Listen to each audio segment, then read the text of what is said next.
नमस्कार दोस्तों और मेरे प्यारे बच्चों।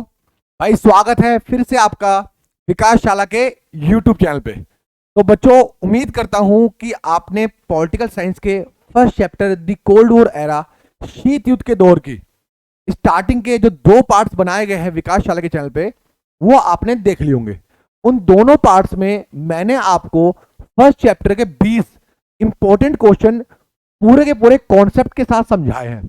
तो जिस बच्चे ने भाई अभी तक वो वीडियो नहीं देखी, प्लीज फटाफट जाके वीडियो देखो। तो दोस्तों, इस वीडियो के अंदर हम स्टार्ट करने वाले हैं 21वें क्वेश्चन से, जो हमारे इंपॉर्टेंट क्वेश्चन है और सीयूटी में आने के पूरे पूरे चांसेस है। तो चलिए दोस्तों शुरू करते हैं। तो आइए, आपके सामने जो फर्स्ट क्वेश्चन है, आपको बच्चे स्क्रीन पे दिख रहा होगा कि दूसरा विश्व युद्ध कब से कब तक चला। How long did the second world war last. और ये बहुत ही सिंपल क्वेश्चन है, फर्स्ट चैप्टर में भी इसके बारे में मेंशन कर रखा है। आप ज्यादातर बच्चों को इसका आंसर आता होगा। तो बच्चे, इसका सही आंसर आपका है 1939 से लेकर 1945 तक। तो जो आपका सेकेंड वर्ल्ड वॉर चला, वो चला 1939 से लेके 1945 तक। बच्चे, चांस है क्वेश्चन के आने के, तो आप अच्छे से को समझ लेना। ओके बच्चे, आइए अब चलते हैं नेक्स्ट क्वेश्चन के ऊपर। भाई नेक्स्ट क्वेश्चन आपके सामने है, क्यूबा मिसाइल संकट के समय अमेरिका के राष्ट्रपति कौन थे। Who was the president of America at the time of Cuban missile crisis. अब बच्चे, ये क्यूबा का मिसाइल संकट क्या है, ये मैं आपको अच्छे से पहले दो वीडियोस के अंदर बता चुका हूं। जिस भी बच्चे ने अभी तक ये नहीं समझा क्यूबा का मिसाइल संकट, तो भाई जाके वीडियो देख लो, इसमें मेरी कोई गलती नहीं है, उसमें सब कुछ मैंने आपको बता रखा है।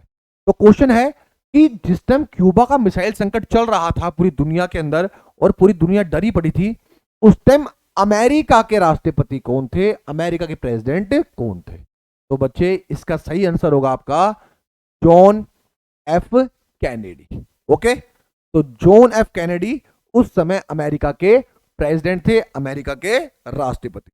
ओके बच्चे, चलिए चलते हैं नेक्स्ट क्वेश्चन के ऊपर। बच्चे, नेक्स्ट क्वेश्चन आपकी स्क्रीन के ऊपर है, आप देख सकते हो। क्वामे नक्रुमा किस देश के प्रधानमंत्री थे। क्वामे Nkrumah was the prime minister of which country. बच्चे, हमने एक नॉन अलाइनमेंट मूवमेंट, गुट निरपेक्ष आंदोलन, आपको मैंने सेकंड वीडियो के अंदर अच्छे से बताया है। और मैंने बताया था कि गुट निरपेक्ष आंदोलन के अंदर कुछ महत्वपूर्ण नेता थे जिन्होंने इस आंदोलन को स्टार्ट किया था। उसमें से एक महत्वपूर्ण नेता आपके क्वामे नक्रुमा भी थे। तो क्वेश्चन आपसे पूछा जा सकता है सीयूटी के अंदर कि ये किस देश से बिलोंग करते थे, ये किस देश के प्रधानमंत्री थे। तो बच्चे बताइए इसका सही आंसर क्या होगा। तो बच्चे, इसका सही आंसर आपका है घाना। तो बच्चे, अफ्रीका का एक देश पड़ता है घाना, वहीं के हमारे नेता थे क्वामे नक्रुमा। ओके, चलो बच्चे नेक्स्ट क्वेश्चन पे चलते हैं। नेक्स्ट क्वेश्चन आपके, तो बच्चे नेक्स्ट क्वेश्चन आपकी स्क्रीन के ऊपर है, परमाणु मिसाइल परिसीमन संधि एबीएमटीटी किस वर्ष अस्तित्व में आई। In which year nuclear missile limitation TT ABM TT came into existence. तो बच्चे, फर्स्ट चैप्टर अगर आपने कोल्ड वॉर वाला अभी तक नहीं पढ़ा है, तो मैं तो आपको साथ साथ करवा ही रहा हूं, कुछ बच्चों ने पहले से पढ़ लिया होगा, तो आपको याद होगा कि जो फर्स्ट चैप्टर था उसका जो लास्ट पेज है, उसमें सारी ट्रीटीज दे रखी हैं। तो उन ट्रीटीज को आप देखोगे, वो बहुत इंपॉर्टेंट ट्रीटीज हैं और उसमें से कोई ना कोई क्वेश्चन आपसे डायरेक्ट एग्जाम में पूछा जा सकता है। तो वहीं से एक क्वेश्चन आया है कि ABM treaty, anti ballistic missile treaty, किस साल हुई थी। तो बच्चे, इसका आपका जो सही आंसर होने वाला है वो आंसर है सी। तो जो आपकी ABM anti ballistic missile treaty हुई थी, वो हुई थी 1972 में। अब भाई कुछ बच्चों के माइंड में क्वेश्चन आ रहा होगा कि भाई ठीक है, आंसर तो आपने बता दिया 1972 में ट्रीटी हुई थी, लेकिन ये एबीएमटी एंटी बैलिस्टिक मिसाइल होती क्या है। तो बच्चे, मैं आपकी जानकारी के लिए आपको बता दूं कि बैलिस्टिक मिसाइल कुछ ऐसी मिसाइल्स होती हैं जो बहुत लंबी दूरी तक किसी देश के ऊपर जाके अटैक कर सकती हैं। और भी भाई बैलिस्टिक मिसाइल की बहुत सारी खासियत होती है। पहली खासियत मैंने आपको क्या बताई कि बैलिस्टिक मिसाइल बहुत लंबी दूरी पे जाके किसी देश के ऊपर अटैक कर सकती है। दूसरा, ये बैलिस्टिक मिसाइल बहुत ऊंचाई पे जाती है और उसके बाद जाके ये किसी देश के ऊपर क्या करती है, अटैक करती है। फिर जो तीसरी इसकी खासियत है बैलिस्टिक मिसाइल के बच्चे, वो क्या होती है कि बैलिस्टिक मिसाइल अपने साथ अच्छा खासा पेलोड, पेलोड मतलब वजन कह सकते हो आप अपनी लोकल भाषा में, अच्छा खासा बड़े बम, अच्छा खासा वजन बैलिस्टिक मिसाइल अपने साथ लेकर जा सकती है किसी देश के ऊपर अटैक करने। तो बच्चे आप जानते हो कोल्ड वॉर आपका चल रहा था 1945 से लेके 1991 तक। तो 1945 से लेके 1991 तक जो कोल्ड वॉर चला उसके अंदर दोनों देशों ने अच्छी खासी बैलिस्टिक मिसाइल बना ली थी, सोवियत संघ ने भी और आपका अमेरिका यूएसए ने भी। तो इन बैलिस्टिक मिसाइल को खत्म करने के लिए एक संधि की गई जिसे बोला गया anti ballistic missile treaty, ABMT. Okay बच्चे, तो अब आपको समझ में आ गया होगा। तो इसमें पूछा गया कि एबीएम ट्रीटी हुई कब, तो बच्चे ये आपकी ट्रीटी हुई थी 1972 में। ओके बच्चे, आइए भाई अब नेक्स्ट क्वेश्चन पे चलते हैं। बच्चे नेक्स्ट क्वेश्चन आपके सामने है, शीत युद्ध के बारे में निम्नलिखित में से कौन सा कथन गलत है? Which of the following statements about the cold war is incorrect? बच्चे ध्यान देना, इसमें सही नहीं पूछा, क्या पूछा है? कौन सा कथन गलत है। कई बार बच्चे जल्दबाजी में एग्जाम में क्या कर आते हैं, उनसे पूछा होता है कि निम्न में से विच ऑफ द फॉलोइंग, कौन सी स्टेटमेंट इनकरेक्ट है, गलत है। लेकिन बच्चा उस टाइम थोड़ा हेजिटेट होता है, थोड़ा घबराया होता है, तो वो ऐसी स्टेटमेंट में मार्क करके आया था जो सही है, और फिर जब घर आके उसको याद आता है या वो चेक करता है गलती से तो उसको पता लगता है वो शिट कि मैंने क्या कर दिया। तो बच्चे जब भी आप एग्जाम करोगे तो आपको ध्यान रखना है कि भाई पूछा क्या है, उसमें क्या पूछा है, कौन सा कथन, कौन सी स्टेटमेंट गलत है। तो आओ बच्चे स्टेटमेंट को पढ़ते हैं आपके सामने।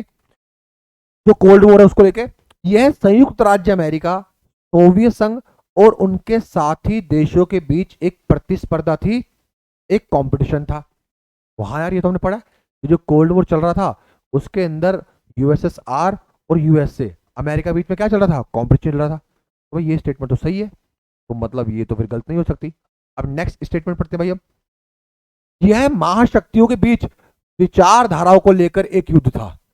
बच्चे पहली वाली वीडियो में मैंने आपको बताया है कि जो कोल्ड वॉर था वो वेपन्स, हथियारों की लड़ाई नहीं थी, वो तो विचारधारा, आइडियोलॉजी की लड़ाई थी। कौन सी विचारधारा, मैंने फर्स्ट और सेकंड वीडियो में सब मेंशन कर रखा है, जिसने अभी तक जाके नहीं देखी है फटाफट जाके चेक करो। तो हाँ भाई ये भी सही स्टेटमेंट है, जैसे इंग्लिश में मैं पढ़ देता हूँ, it was a competition between the United States, the Soviet Union and their allies. बिल्कुल सही स्टेटमेंट है ये। सेकंड स्टेटमेंट है, it was a war of ideologies between the super power. ये बिल्कुल सही स्टेटमेंट है। अब पढ़ते हैं तीसरी स्टेटमेंट को, शीत युद्ध ने हथियारों की होड़ शुरू की, होड़ मतलब competition. The cold war started arms race. ये बिल्कुल सही है क्योंकि हम पढ़ चुके हैं कि जब भाई कोल्ड वॉर चल रहा था उस समय कोल्ड वॉर के अंदर दोनों देश अच्छे खासे वेपन्स, अच्छे खासे हथियार बनाए जा रहे थे। अगर अमेरिका 5 हथियार बना रहा है तो सोवियत संघ 10 हथियार बना रहा था, अगर सोवियत संघ 10 हथियार बना रहा है तो अमेरिका 15 हथियार बना रहा था। तो ऐसे इनकी आर्म्स रेस, वेपन्स की रेस चल रही थी। ये बिल्कुल सही स्टेटमेंट है। तो बच्चों बची लास्ट स्टेटमेंट जो क्या है, अमेरिका और सोवियत संघ सीधे युद्ध में शामिल थे। US and the Soviet union were directly involve in the war. तो बच्चे आपको साफ साफ दिखाई देगा कि हम जब कोल्ड वॉर हमने डिस्कशन किया था उसमें अमेरिका और सोवियत संघ, यूएस एंड यूएसएसआर के बीच में डायरेक्ट फाइट नहीं हुई थी, वो तो इनडायरेक्ट दूसरे देशों का सहारा लेके आपस में लड़ रहे थे। तो इसलिए जो कोल्ड वॉर को लेके गलत स्टेटमेंट है वो कौन सी होगी आपकी, टी, अमेरिका और सोवियत संघ सीधे युद्ध में शामिल थे। ये स्टेटमेंट आपकी गलत होगी, रॉन्ग स्टेटमेंट। ओके बच्चे समझ में आ गया होगा, इजी है, सिंपल है, कुछ ज्यादा मुश्किल नहीं है। अब भाई चलते हैं नेक्स्ट क्वेश्चन के ऊपर। बच्चे नेक्स्ट क्वेश्चन आपकी स्क्रीन के ऊपर है, निम्नलिखित में से कौन सा कथन गुटनिरपेक्ष आंदोलन के उद्देश्यों पर प्रकाश नहीं डालता? Which of the following statements does not shed light on the objectives of नाम या नैम गुटनिरपेक्ष आंदोलन?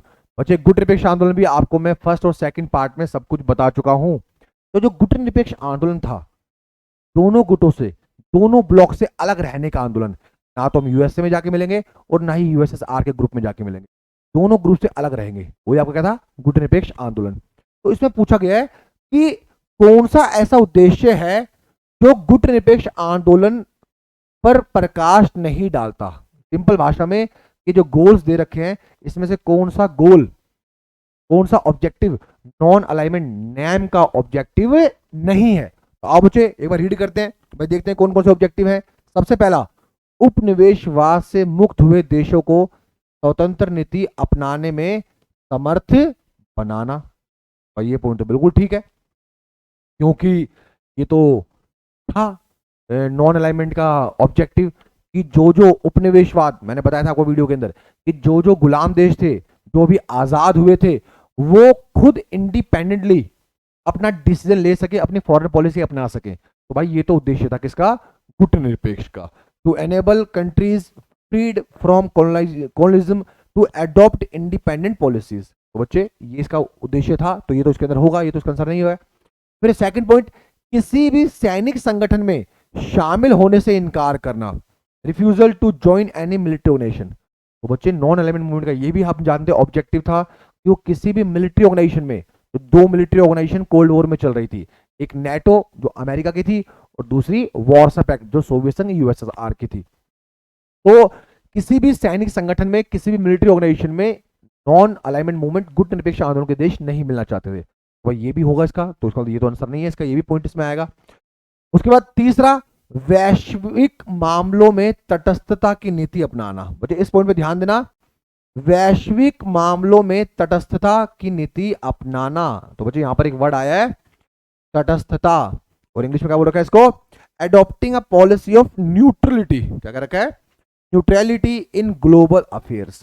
मुझे इस वर्ड पे हमें फोकस करना भाई, इससे और भी क्वेश्चन आपके एग्जाम में पूछे जा सकते हैं। बच्चे तटस्थता क्या होता है? न्यूट्रलिटी होता क्या है? बच्चे न्यूट्रलिटी का क्या मतलब होता है? मान लो कि दुनिया में वॉर चल रहा है, दुनिया में क्या चल रहा है? लड़ाई चल रही है, वॉर चल रहा है, और कोई देश ऐसा है जिससे वॉर से कोई लेना देना नहीं है। भाई वॉर हो रहा है, वो बिल्कुल चुप खड़े होकर बस देख रहा है, वो कुछ भी नहीं बोल रहा। किसकी गलती है, कौन सा देश गलत है, कौन सा देश सही है, वो कुछ भी नहीं बोल रहा। तो हम बोलेंगे कि भाई वो जो कंट्री है वो न्यूट्रल है, तटस्थ है। तो तब यहां पर बच्चे एक वर्ड यूज हुआ तटस्थता। तो ऐसा कोई देश जो वॉर के अंदर कुछ भी नहीं बोलता, किसी का ना सपोर्ट लेता ना किसी अगेंस्ट में बोलता, बस साइलेंटली रहता है, उसे बोलते हैं न्यूट्रल कंट्री, तटस्थ कंट्री, तटस्थ देश।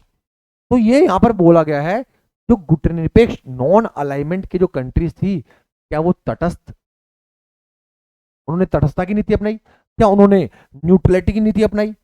बच्चे ऐसा नहीं है, क्योंकि जब कोल्ड वॉर चल रहा था तो कोल्ड वॉर के अंदर जो कंट्रीज ने गुटनिरपेक्ष आंदोलन चलाया, नॉन अलाइनमेंट मूवमेंट चलाया, उन कंट्रीज का ये भी एक सोचने का तरीका था कि अगर कहीं पे वॉर चल रहा है, कुछ देशों में अगर लड़ाई चल रही है, तो जितना हमसे होगा हम उस वॉर को खत्म करवाने की, शांत करवाने की कोशिश ही करेंगे। और अगर कोई कंट्री गलत कर रही है किसी दूसरी कंट्री के साथ अटैक करके, वॉर करके, तो हम उसे बोलेंगे कि भाई आप गलत कर रहे हो। तो नॉन अलाइनमेंट मूवमेंट के अंदर ये भी था कि अगर कहीं पे गलत वॉर हो रहा है, कुछ गलत, कोई एक पावरफुल कंट्री किसी कमजोर कंट्री के ऊपर अटैक कर रही है, तो हम बोलेंगे कि आप गलत कर रहे हो। तो इसलिए इन्होंने तटस्थता की नीति, नॉन अलाइनमेंट की पॉलिसी नहीं अपनाई। तो जो बच्चे आपका आंसर होने वाला है, वो आंसर क्या होने वाला है? कि इसमें क्या था कि कौन सा उसके उद्देश्य में प्रकाश नहीं डालता, मतलब इन ऑब्जेक्टिव में से कौन सा नॉन अलाइनमेंट का ऑब्जेक्टिव नहीं है। तो वो बच्चे आपका होगा वैश्विक मामलों में तटस्थता की नीति अपनाना। ये गलत है, ऐसा नहीं है, क्योंकि गुटनिरपेक्ष देश वैश्विक मामलों में, इंटरनेशनल पॉलिटिक्स के अंदर, ग्लोबल अफेयर्स के अंदर तटस्थता की, न्यूट्रलिटी की पॉलिसी नहीं अपनाते थे। वो कोई वॉर कुछ लड़ाई होती थी तो कुछ ना कुछ वो बोलते थे कि आप गलत कर रहे हो, आप सही कर रहे हो, लड़ाई मत करो। ओके बच्चे, समझ में आ गया? चलिए भाई चलते हैं नेक्स्ट क्वेश्चन के ऊपर। तो बच्चे नेक्स्ट क्वेश्चन आपकी स्क्रीन के ऊपर है 27th क्वेश्चन। ये बच्चे आपने पढ़ा इसके बारे में, लास्ट क्लास में भी हमने इस पर डिस्कशन किया था, लास्ट वीडियो में भी। क्यूबा मिसाइल संकट किस वर्ष उत्पन्न हुआ था?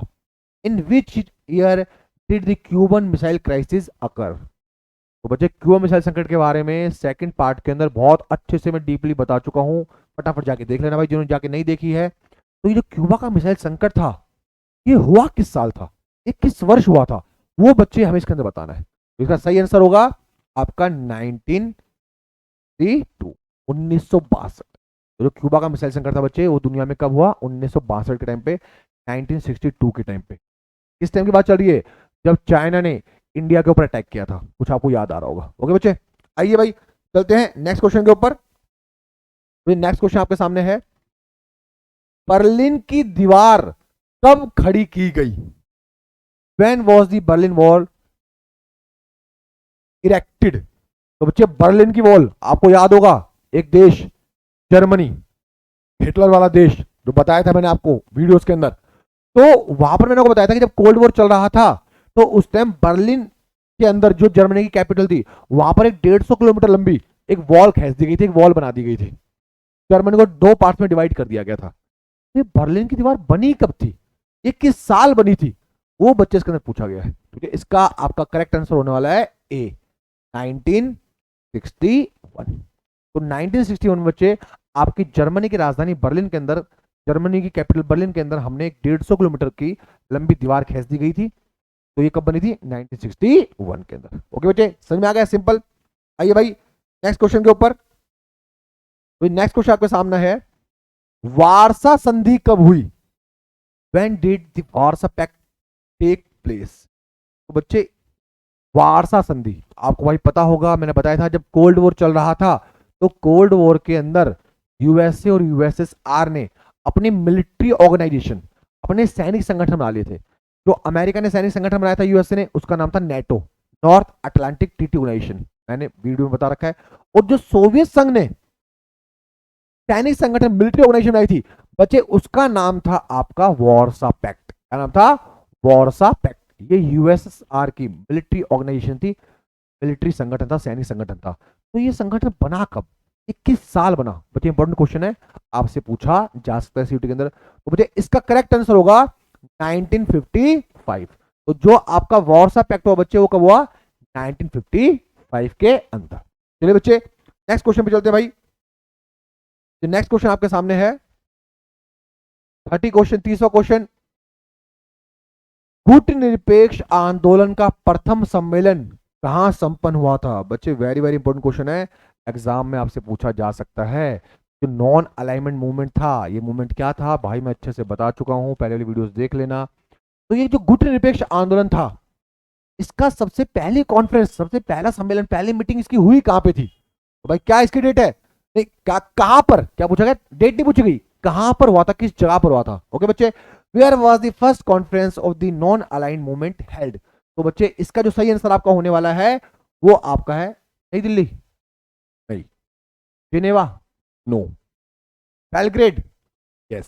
तो बच्चे इसका जो सही आंसर होगा वो होगा बेलग्रेड। तो 1961 के अंदर, कब? 1961 के अंदर नॉन अलाइनमेंट मूवमेंट की जितनी भी कंट्रीज थी उसमें जो सबसे पहले उनकी कॉन्फ्रेंस हुई थी बच्चे, 25 देश थे उस टाइम फर्स्ट कॉन्फ्रेंस में। तो वो कहां पर हुई थी? आपकी बेलग्रेड में। बेलग्रेड एक कैपिटल थी, राजधानी थी किसकी? एक कंट्री पड़ती थी पहले यूगोस्लाविया। अब वो देश टूट चुका है, बहुत सारे पार्ट्स में डिवाइड हो चुका है, लेकिन उस टाइम यूगोस्लाविया एक देश था 1961 में, उसकी कैपिटल थी बेलग्रेड। वहीं पर गुटनिरपेक्ष आंदोलन नॉन अलाइनमेंट मूवमेंट की पहली कॉन्फ्रेंस हुई थी बेलग्रेड के अंदर। ओके बच्चे, तो भाई ये 10 क्वेश्चन और आपके हो चुके हैं। कोशिश में रहेगी कि नेक्स्ट वीडियो के अंदर मैं मैक्सिमम 20 से 30 क्वेश्चन करवाऊंगा, फिर उसके बाद नेक्स्ट चैप्टर के क्वेश्चन लेकर आऊंगा। तो भाई फटाफट इन क्वेश्चंस की प्रैक्टिस कर लीजिए, और जिसने अभी तक चैनल को सब्सक्राइब नहीं किया है भाई चैनल को सब्सक्राइब कर लो, वीडियो को अपने दोस्तों में शेयर कर दो। जो भी आर्ट्स वाले बच्चे हैं उनको ये वीडियो शेयर करो ताकि उनकी भी हेल्प हो सके और वो भी कॉलेज में आपके साथ जा सके। ओके बच्चे, वीडियो को पसंद आए तो लाइक करना, सब्सक्राइब का बटन दबा देना, और मिलते हैं नेक्स्ट वीडियो में। बाय, लव यू ऑल, नमस्कार।